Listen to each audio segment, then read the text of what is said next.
Namaste bankers, मैं Kanika Sharma SBI PO. I welcome you all to my channel. Hope you all are very good and doing great in your life.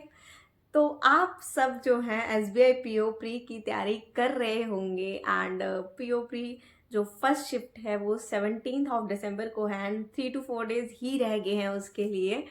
तो I think this is the right time कि आपको जो है बताया जा सके कि इन 3 से 4 दिनों के अंदर आपको एक्चुअली में क्या करना है सो दैट कि आप एक एज ले सकें। सबसे पहले जो मेरा टिप है वो ये है कि इस टाइम पर अब सिर्फ 3 से 4 दिन जिन लोगों के एग्जाम को रह गए हैं वो कृपया करके सिर्फ और सिर्फ अपने मॉक टेस्ट पे फोकस करें।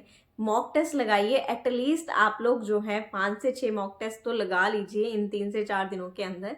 क्यों? क्योंकि इससे क्या होगा, आपकी जो क्वेश्चन बनाने की स्ट्रेटजी है ना, आप उसको समझ पाएंगे कि आपको किन क्वेश्चंस में ज़्यादा टाइम लग रहा है और किन क्वेश्चंस को आप जल्दी इजीली सॉल्व कर पा रहे हो। और आप जो है रियल एग्जाम में आपको किस तरह की स्ट्रेटजी उस टाइम पर रखनी है वो आप डिसाइड कर पाओगे और उस टाइम पे अपनी स्ट्रेटजी बना पाओगे।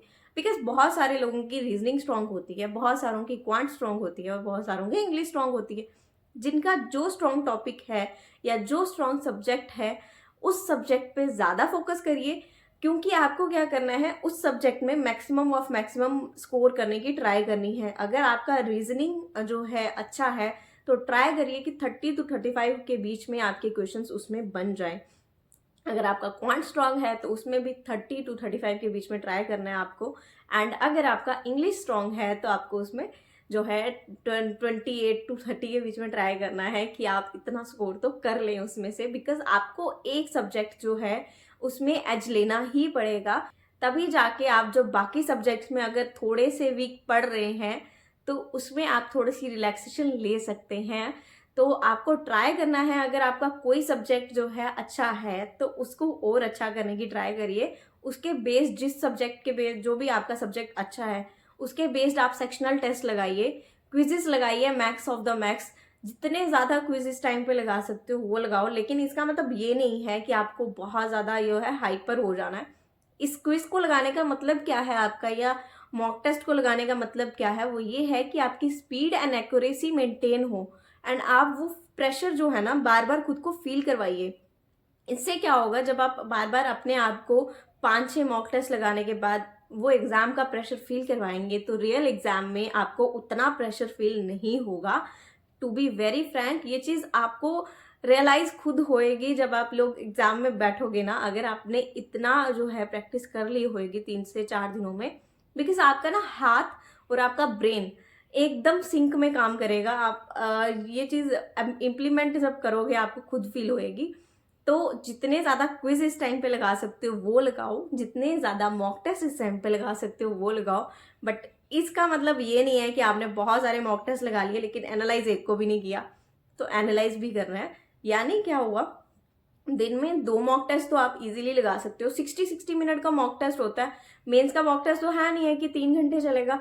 तो प्री का मॉक टेस्ट है 60 मिनट का होता है। एक मॉक टेस्ट लगाया आपने 60 मिनट का, उसको एनालाइज करिए। एटलीस्ट आप प्रॉपरली उसको क्या करो, एनालाइज करो। जब तक आप उसको एनालाइज नहीं करोगे और ट्राई नहीं करोगे आइडेंटिफाई करने की कि मेरी स्ट्रेटेजी कहाँ पर गलत हुई। बहुत बारी क्या होता है, हम लोग खुद से ही क्वेश्चन करते हैं और हमें आंसर उसके मिलते हैं। खुद से क्वेश्चन करने का मतलब क्या हुआ, आप खुद से पूछिए कि मैंने मतलब कहाँ पे गलती की, कौन सा ऐसा मैंने क्वेश्चन चूज कर लिया जिसने मेरा टाइम वेस्ट किया, और वो टाइम अगर मैं किसी और क्वेश्चन में लगाती तो मेरे इससे ज़्यादा क्वेश्चन सॉल्व हो गए होते, विद एक्यूरेसी सॉल्व हुए होते। सपोज करिए फॉर एग्जाम्पल मैं आपको बताती हूँ, आपने क्वांट का एक अर्थमेटिक का क्वेश्चन देखा, आपने उस अर्थमेटिक के टॉपिक की ना बहुत सारी प्रैक्टिस करके रखी है।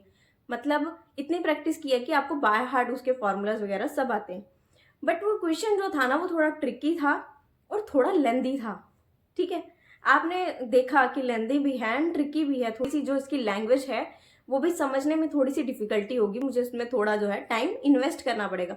बट आपने क्या करा, बहुत सारी प्रैक्टिस की है तो आपने सोचा यार मैं तो कर लूंगा इसको इजीली, तो जल्दी जल्दी फटाफट से ना इसको सॉल्व करने की ट्राई करता हूँ। तो आप उस क्वेश्चन में लग गए एंड उस क्वेश्चन ने आपके मिनिमम टू मिनिमम 2 मिनट तो ले लिए। और अगर वो 2 मिनट आपने उस क्वेश्चन में दिए और वो क्वेश्चन फिर एट लास्ट आपको सेटिस्फेक्शन नहीं हुई कि जो मैंने आंसर निकाला है वो सही निकला है, आप तब भी डाउट में हैं, तो सोचिए वहाँ पे आपकी कितनी स्ट्रेटेजी गलत हुई, आपने कितना टाइम अपना वेस्ट कर दिया। एंड वही 2 से 2.5 मिनट अगर आपने सिंप्लीफिकेशन और क्वाड्रेटिक इक्वेशन को सॉल्व किया होता विद एक्यूरेसी, आपके जो हैं मार्क्स बन गए होते 10 मार्क्स।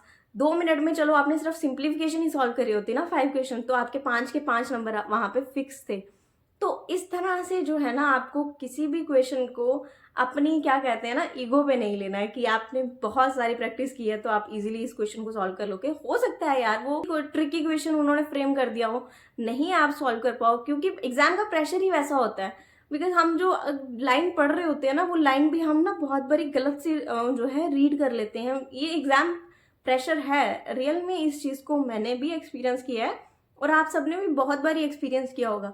तो इस तरह की गलती मत करिएगा। बहुत ही आपको कामनेस के साथ अपनी स्पीड एंड एक्यूरेसी को मेंटेन करते चलना है। प्लस अपनी स्ट्रेटेजी बहुत ज़्यादा फोकस रखनी है कि आपको किन तरह के क्वेश्चंस को सॉल्व करना है और किस तरह के क्वेश्चंस को स्किप करना है। मार्क फॉर रिव्यू कर दीजिए उस तरह के क्वेश्चंस को, बाद में लास्ट में अगर आपके पास टाइम बचता है तो उनको सॉल्व करिए, नहीं बच रहा है टाइम तो मत सॉल्व करिए। उसमें ट्राई करना है कि आपके मैक्सिमम टू मैक्सिमम अटेम्प्ट हो जाएं और ऐसे अटेम्प्ट हो उनमें से ऐसा कोई क्वेश्चन ना छूटे जो कि आप बहुत इजीली सॉल्व कर सकते थे, पर आपने कोई ऐसा गलत क्वेश्चन चूज कर लिया उसकी वजह से वो इजी वाला क्वेश्चन रह गया। तो इस तरह की गलती नहीं करनी है। डीआईज हो गई और आपके जितने भी स्पीड मैथ के क्वेश्चंस हो गए, या फिर रीजनिंग में अगर मैं आपसे बात करूं तो पजल कोई आ गई है और आपने वो पजल देखी, तो ये पजल जो है मुझे जल्दी से मैं बना लूंगी, लेकिन आपको सबसे पहले पजल आई, आपने बाकी वाले अभी जो मिसलिनियस पार्ट था वो नहीं देखा, तो आप वहाँ पे भी गलती कर जाओगे। सबसे पहले पजल्स को सॉल्व करने नहीं जाना है, बिकॉज बहुत बारी ऐसा होता है कि इस तरह की पजल आ जाती है जो हमारा पूरा पेपर खराब कर देती है। तो आपको हमेशा मिसलिनियस टाइप के जो क्वेश्चंस होंगे उनको आइडेंटिफाई करके पहले सॉल्व करना है। आफ्टर दैट पजल्स को मार्क फॉर रिव्यू कर दीजिए। तो बाद में आप देखिए जो मार्क फॉर रिव्यू आपने करा है उसमें से पजल्स को चूज कीजिए कि ये जो 3-4 पजल्स आई हैं इनमें से सबसे पहले मुझे कौन सी अटेम्प्ट करनी है, कौन सी बाद में करनी है।